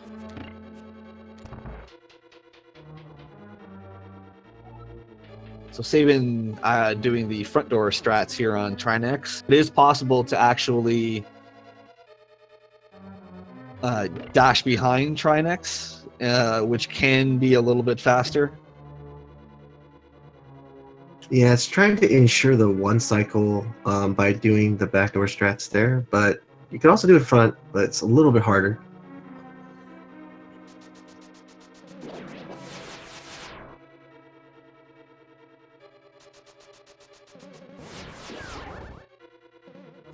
Sabin gets through it really nicely, though, and he will be on to Ganon's Tower. And DRock extracts revenge on Viddy. Yes. Couple of frustration bonks there, I think, but does get through it.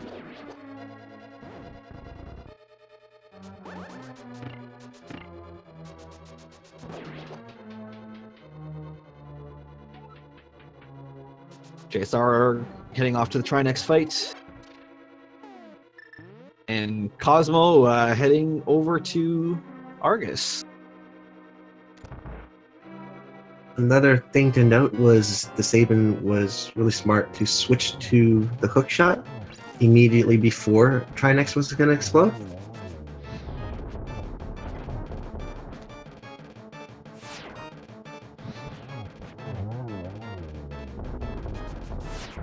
Yeah, allows you to get that hook dash there.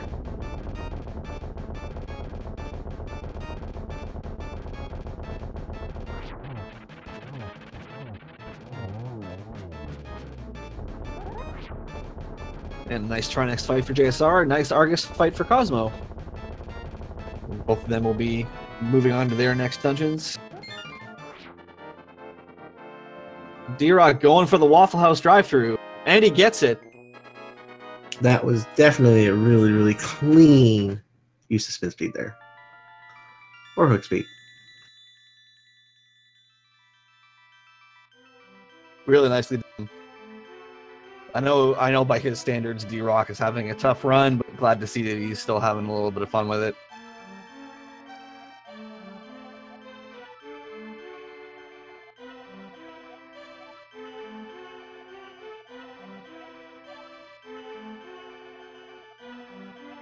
So coming up here for the TheSabin, we'll see some really neat strats combining the boomerang and the hook shot with these crystal switches.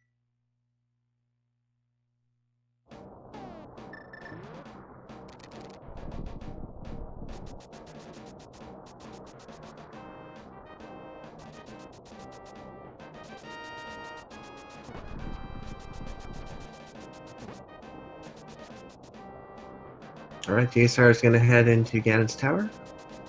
The reason why he got to a lower point is the crystals actually appear sooner if he gets to this point. Whether you go higher, they'll take a little longer to appear. There you go, actually. Didn't know that. You learn something new every day on this game if you really want to. Of course, he does the sword climb. That's why you have the hook shot out. It's another strategy you can do to help him gain a little bit of frames there.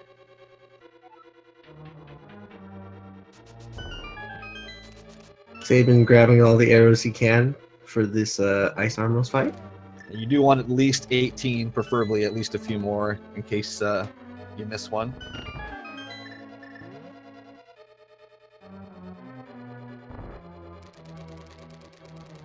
Really nice Ice Armor's fight there.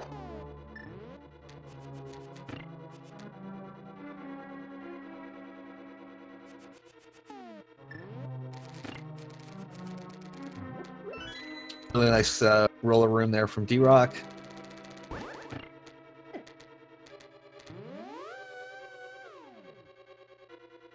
We're about to head into Mimic Spawn from the TheSabin screen. Let's see what strategy he uses to kill these mimics.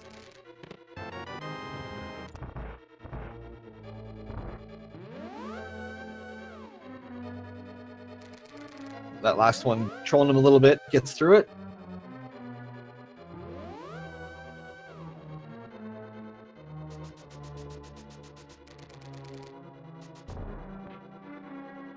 Grabs that safety hook there. It is taking a lot of damage here for the first part of GT with the gauntlet coming up. Gauntlet is a series of rooms where you have to clear all the enemies to make it to open the shutters to advance through, and a lot of them are on ice as well, so they can be rather difficult.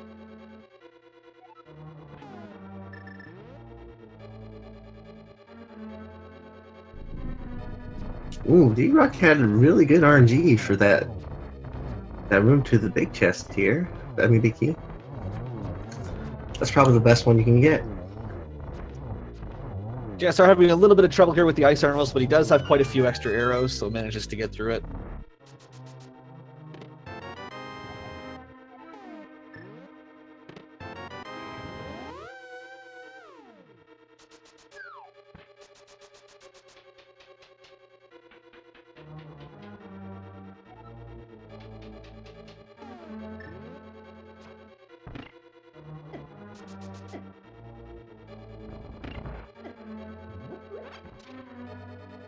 c0smoh gets through Mire 2.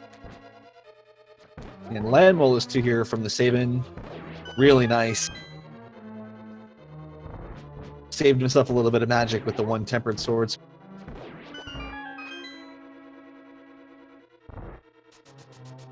Yeah, the second time around, those Lambos go down really quick. Yeah. DRock really smart placing that Samaria block there so he doesn't get trapped.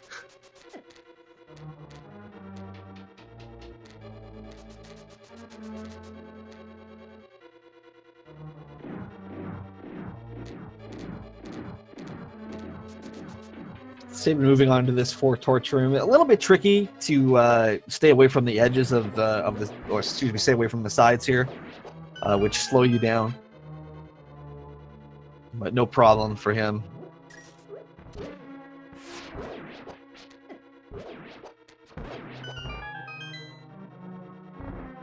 Alright, very important point to note on the SabIn screen. He waited a little bit for the chime to happen before he goes up the stairs, because there's a little problem with this game where you can despawn the entire tower if you go up the exact frame as you climb up the stairs.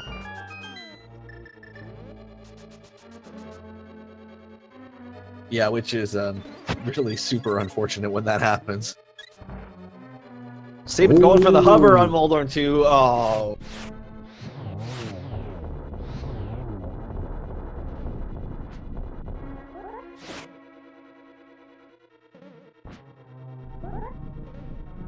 Looks like he's going to try to actually just take him out this time. Much easier this time. It only takes a slash and a spin attack to take down Trolldor. DRock, I think that was a death on Trinex right there. Oh man, that's super unfortunate. DRock just unfortunately just been having a really tough run.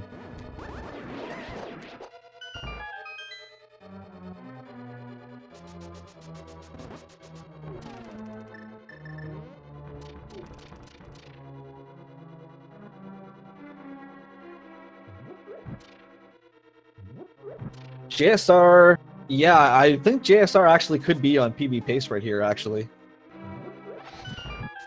You can keep him on PB watch.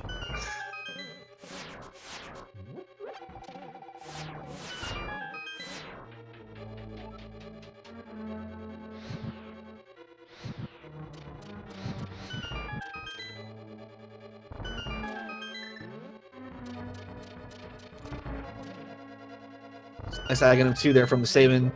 Moving on to the Ganon fight.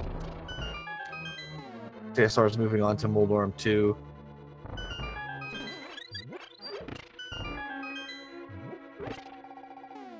For c0smoh on his screen, he actually didn't have to lift the pot up to sprinkle the bunny bean. You can actually sprinkle the bunny bean while he's still under the pot. That's one thing you can do if you have the powder. Yeah, it just makes it a little bit easier. Doesn't give the beam the opportunity to get away from you.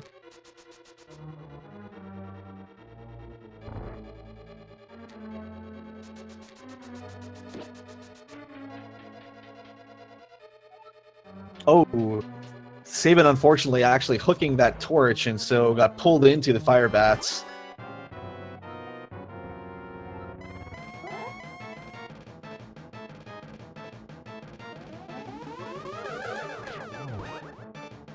So JSR on PB watch here, fortunately only gets one shot there on the first cycle.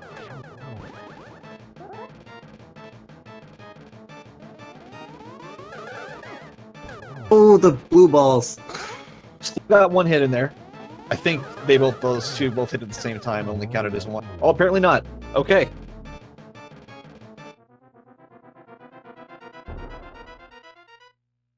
So you won't be able to cut the 130, unfortunately, but definitely could still PB here with a good Ganon fight. Exciting that all our runners are going to be in a boss battle at the same time. Yeah, it's true. Moving into phase 4 of Ganon, gets the torch glitch. If you light the left torch before the right one goes out, the right one will never go out. Saves you a ton of magic and allows you to get 3 hits per cycle here on Ganon. You want to try to get the torch so that you can light it up and still hit 3 hits before a cycle is over. And it takes spin attacks to hit Ganon. And you want to do so as he's about to warp. You can see that on SabIn screen. He tries to time these out. Oh, JSR got that hit off, but unfortunately just a touch too late. Didn't actually get credit for it.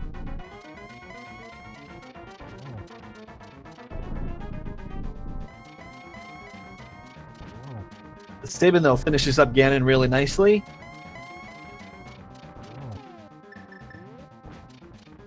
So GG's to TheSabin for taking care of his race with an official speed racing TV time of 1 hour 30 minutes and 17 seconds. JSR will be right behind him here.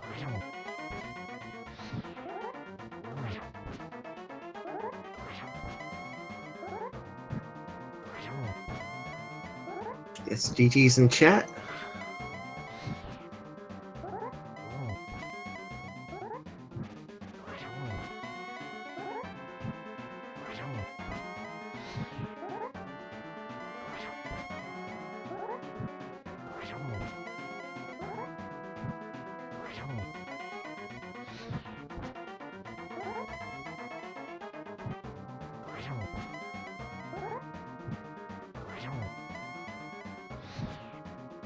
JSR will have to be a little bit careful with his magic here. But the only He's one hit got by it. He's got it.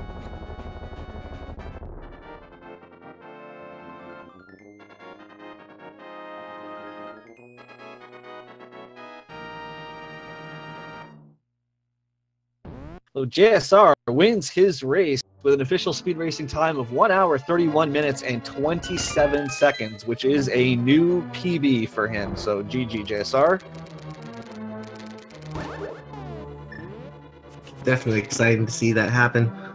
We had so many PBs so far in the energy tourney. It's really bringing out the best out of our runners.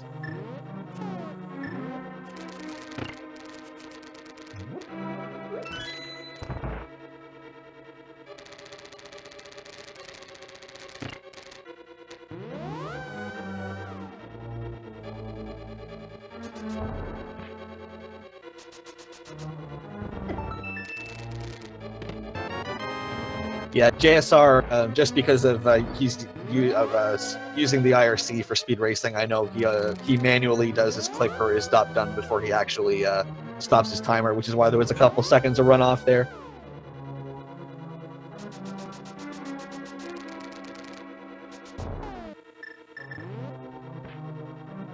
We do have JSR in the room here. Congratulations. Hey, what's going on, guys? Congrats, JSR, on the PB as well, sir, if I'm not mistaken. Rack 'em! Yeah, man. And you know what's funny is I only really needed the powder in Ganon's Tower. If I hadn't gotten the powder and I hadn't messed up the Armos, I probably would have had sub 131 at least.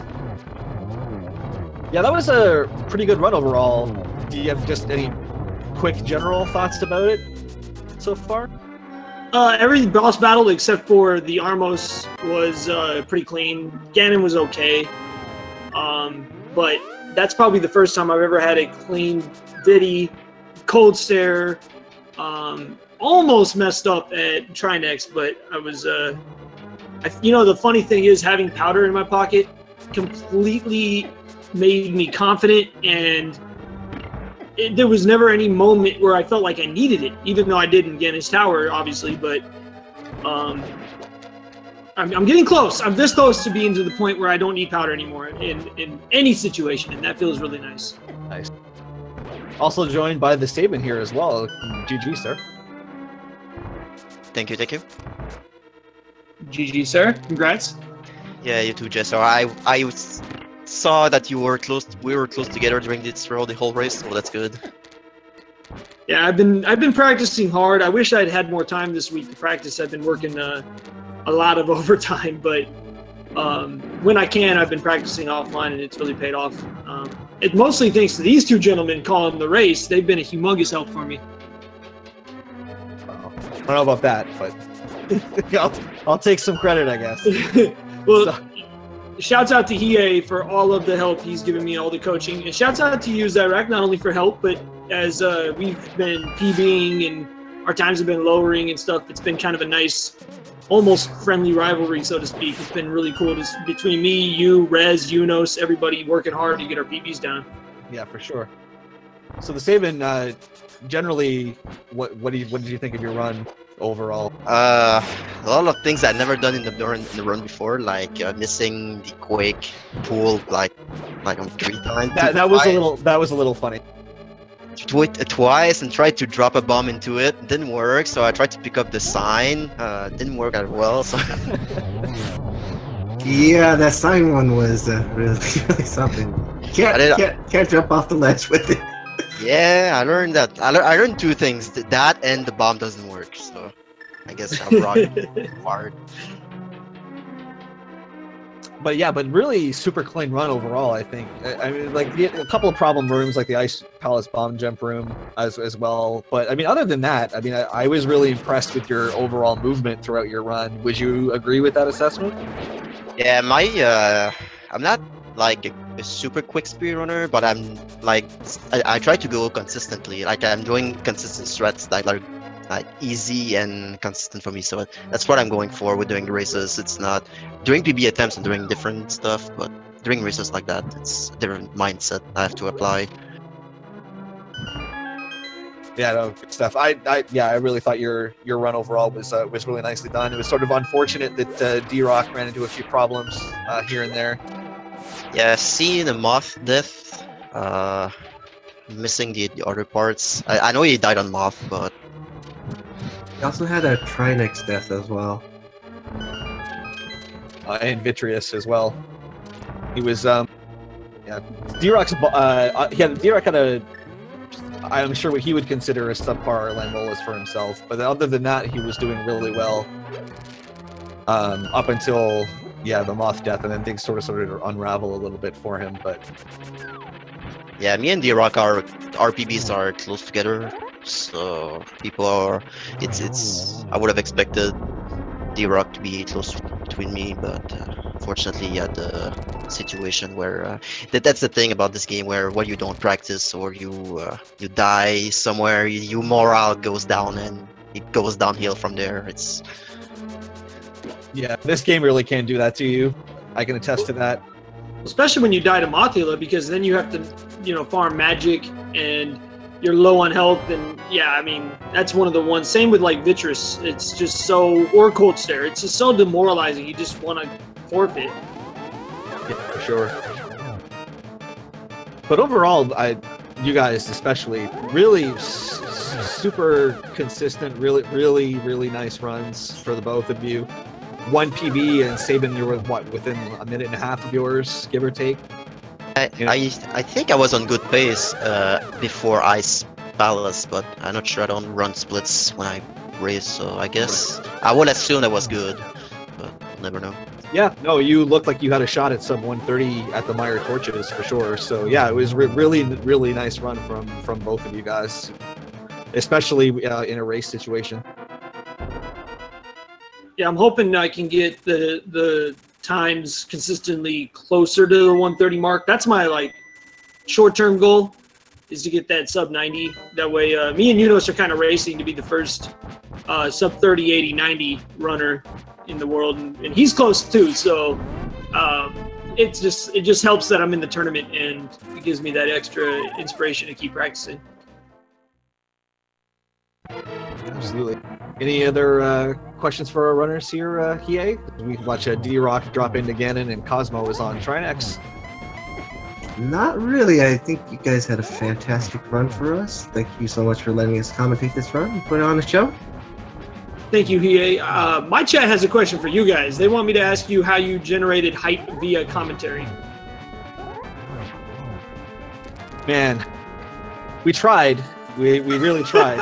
DRock, there was a few moments, but it's kind of hard when you're watching a four-way race to cover everybody equally and try to get hype for stuff. Plus, you and Sabin were just so smooth, it was hard to, get overly hyped about anything when you guys are just crushing it, so... No, just, I raced blind, so I didn't know if maybe there was something I missed, but never mind. So now I get to yell at that guy in my chat. So Nice. I'll go yell at him. All right. Hey, but thanks you guys for covering the commentary. GG, congrats, Sabin. Thanks, Feasel and Speed Gaming, and everyone have a great night. And I'll go in the chat and wish c0smoh and DRock a GG as well. Awesome. Yep, same. Thanks for the commentary. I saw from the chat that EA was very knowledgeable on the game. That's the feedback I saw from the chat. So shoutouts to that. For sure. EA is a beast. No doubt about it. We got DRock here is just finishing off Ganon. Really nice Ganon fight, actually, from DRock. Here, he appeared in commentary here. Hey, DRock. Spoilers. I didn't spoil anything. You were about to come in here. How you doing, man? GG, Steven. Nice race, man. GG. JSR, congrats on the PB, dude. Thank you, man. And that was with powder, too. And I completely flubbed Ice Armos, so I think I've got a good target to shoot for and a nice little free time save if I do it right.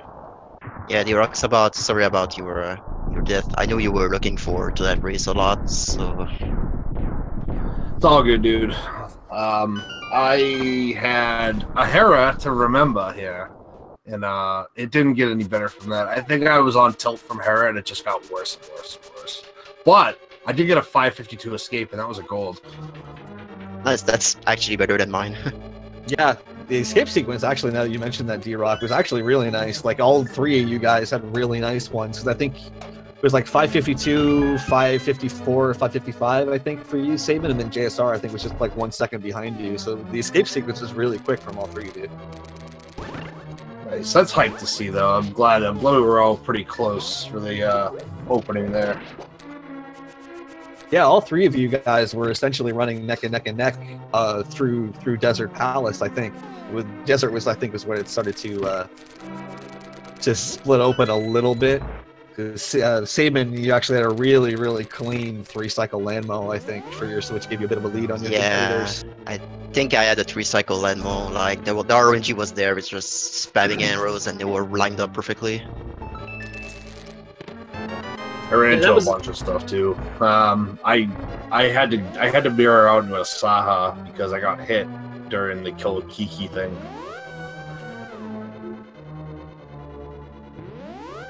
Yeah, so you mentioned just being on tilt from Hera, DRock. So were you, after that, were you just trying to push things after that, do you think? Or was it just mostly being a little on tilt, do you think? I don't want to say that because I don't want to like discredit Sabin's win, but my run wasn't good today. I can say that much at least. But I need to practice more. I need to get better and more consistent. That's all I can say, really. GG, Sabin.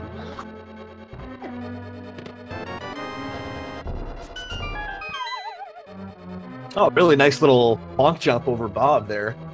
Actually really like that, what c0smoh just did. That was actually really neat.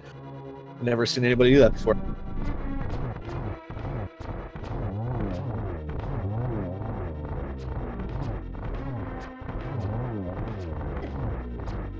So, DRock, I know for your standards, it's not the kind of run you were looking for in this race in particular.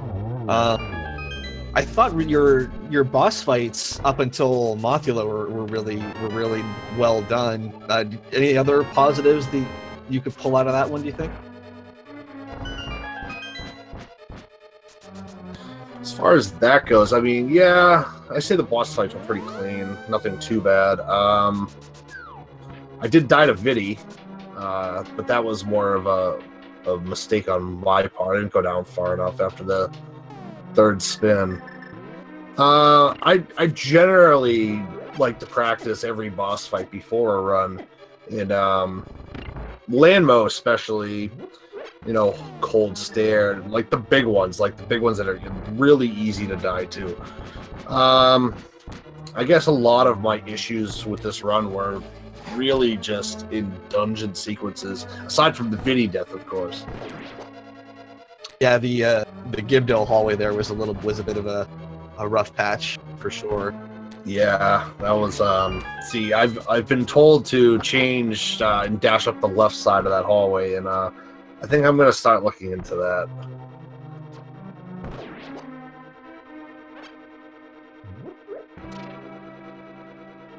Sure. Anything else on your end there, Hiei? I'm doing pretty good. We're just trying to see how Cosmo finishes up these mimics here. Yeah, he's on one heart here in the Mimics 2. But yes, all you runners had really clean runs. But as far as I saw, all the boss fights were really, really clean.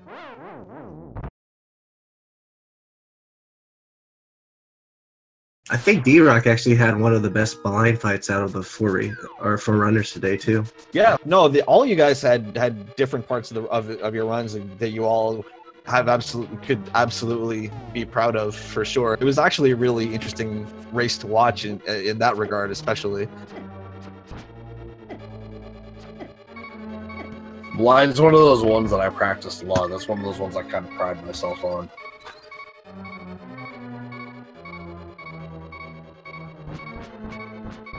Yeah, absolutely. I know for me, Blind and Landmo are two that I've done a lot of practice on myself. You really want to try to have as much control over everything that you can in a fight like Landmo's, and Blind is obviously completely scripted if you get it right.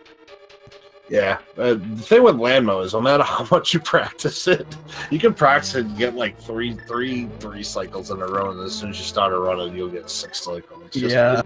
It's just luck of the draw and which way the worm jumps, really. But a lot of that knowledge and experience comes from knowing how to handle it when things go sideways, as they say. Absolutely. Yep, I can agree with that 100%. Because this game has a way of compiling either bad RNG on top of bad RNG or mistakes on top of mistakes, or some combination of both. So being able to get yourself out of those situations is definitely really nice. Yeah, one of the key to run this game is really to know the RNGs, the possible RNGs, and react to it in time to go fast. So that's one of the things you get from experience, like running the game over and over. So you kind of know the RNG. Or like the skeleton's gonna move there. I'm expecting to go down. It's gonna happen.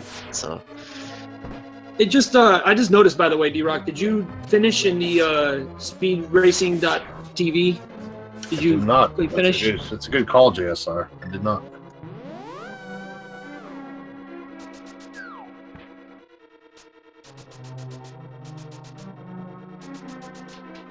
Hopefully they can edit that time or whatever. My fault. It's alright. We had that in the Zelda 1 tournament where somebody didn't, and we were going by average times in that tournament, and somebody didn't done, and we were like, you can't tell them to do it, but they didn't do it. Anyways.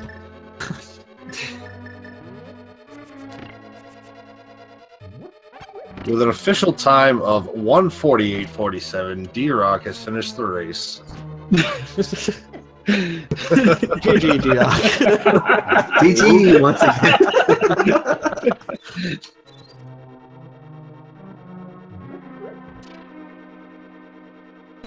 Thank you, Greenham.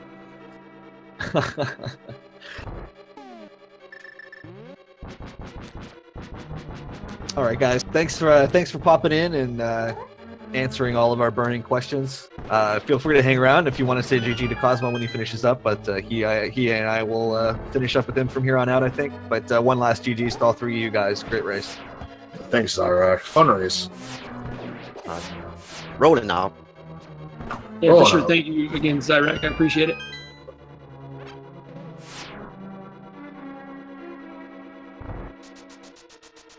All right, there you go. There are your finishers, guys, and we will stick with Cosmo here as he finishes this run out.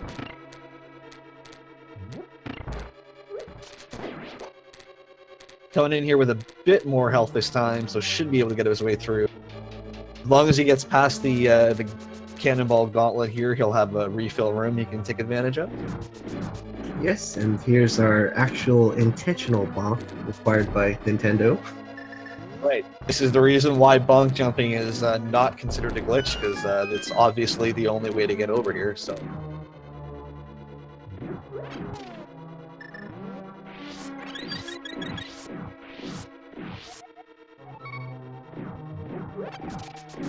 Yep, you get 2 fairies in that room and a full magic refill.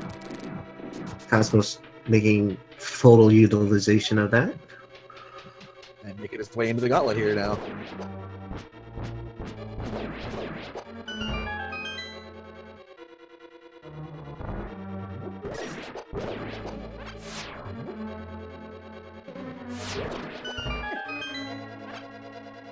Oh, Wolfie. They don't expect us all to become Andy.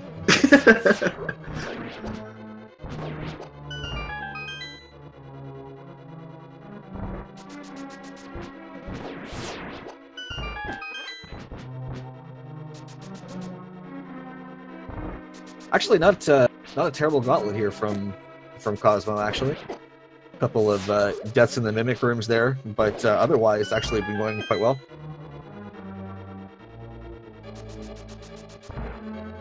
Very smart of him to not powder that bunny beam, because it will make all the Lamolas jump out all at the same time.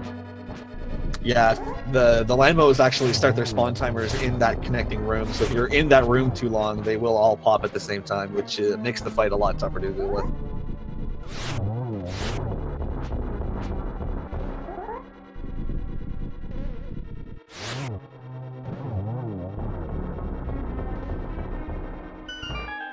Cleans it up there nicely, though.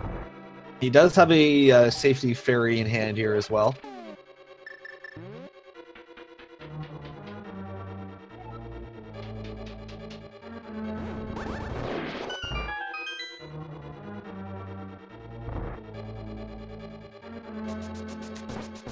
And it's not so much the act of bonking itself, it's the bonk jumping, so using the recoil from the bonk to actually clear gaps.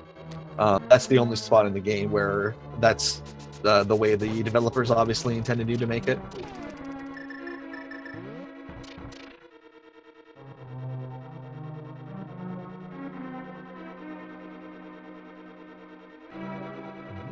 Four torches room, but play it safe and take care of the pots first.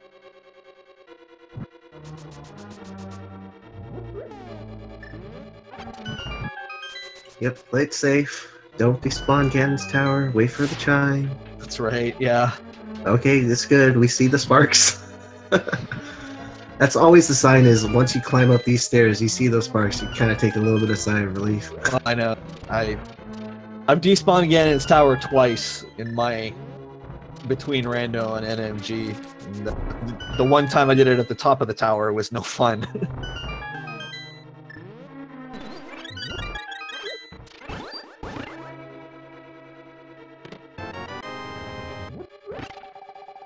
Alright, I hope he remembers to take out the hookshot, which he does. Very smart of him. Yeah, something I don't think we've actually mentioned yet is that you actually can't menu while bosses are exploding. So having the hookshot out before here lets you hookshot to the last chest here as soon as possible. This is an epic battle with Moldorm 2 here. Oh, oh my god. Trolldorm prevails again.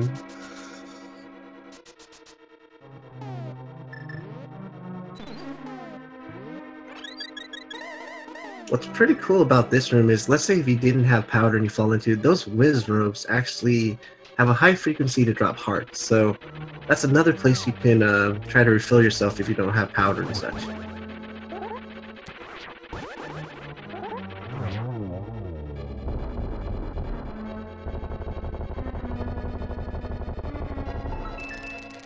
alrighty. Cosmo heading off to AT. He should slip in under the 2-hour mark here, I would think. Well, yes, he has a chance to definitely sub 2. It's a really high probability that he has the potential to do so.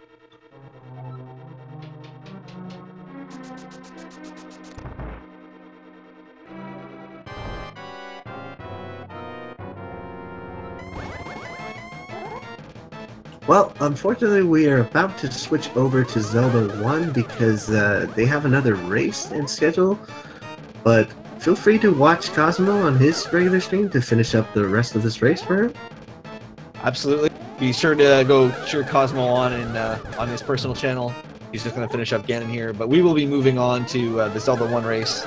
So thanks for watching, everybody, And be sure to hang around for some great Zelda 1 action. Thanks for and- commentating with me here. Thank you, Zyrak, for commentating with me too. And make sure you give him a follow. We'll just post the link in chat real quick. Thank you so much, everybody, for watching. Absolutely. Have a good night.